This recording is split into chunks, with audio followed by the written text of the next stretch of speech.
এতগুলো মাছ কেন কিনলাম, কী কারণে কিনলাম, এগুলোকে কিনলাম, এতগুলো কাতল মাছ কোথায় পাইলাম?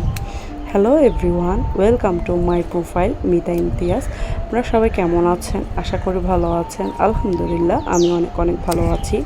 আমার শ্বশুরবাড়ি একটা পুকুর আছে, পুকুরটা অনেক বড়।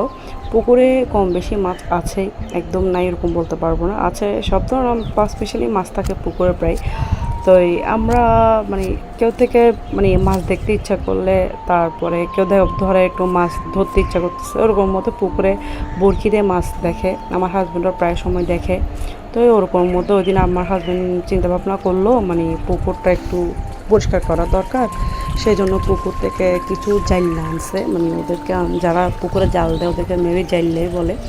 ওদেরকে আনার পরে দেখছে মাছ বেশি হয়েছে, সেজন্য কিছু মানুষ ডেকে এনে মাছগুলো বিক্রি করার চিন্তা ভাবনা করছে। বাসার জন্য রাখছে, বাসায় খাওয়ার জন্য কিছু অল্প অনেক রাখছে। তারপরে আর কিছু আন্তাজ বিক্রি করে ফেলছিল। বিক্রি করার পরে এগুলা সিস্টেম করতেছে। প্রথমে আমি ছিলাম না, এগুলো আমার নন্নসা ছিল, আসছিল, ওর থেকে ভিডিওগুলো আমি সংগ্রহ করছি। ও আমার জন্য বলতেছে, আমি কিছু ভিডিও করছি, এগুলো আপনি ব্লগ করে দিতে পারবেন।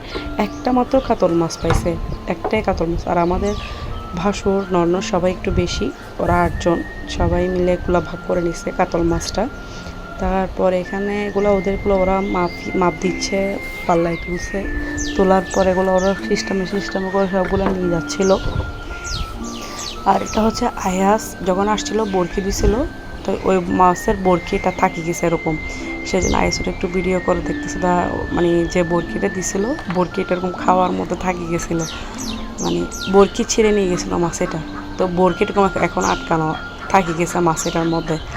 তারপর এগুলো হচ্ছে তেলেপিয়া মাছ। এগুলো আমার ননর বলতেছে একদম এরকম ছোটো ছোটো বাচ্চা সবগুলো কেন তুলে ফেলছে, সেজন্য ছোটা পাখি করছে, ওই ছোটো ছোটো যেগুলো ওগুলো ফেলে দিচ্ছে, বড়গুলা রাখতেছে বাসায় খাওয়ার জন্য।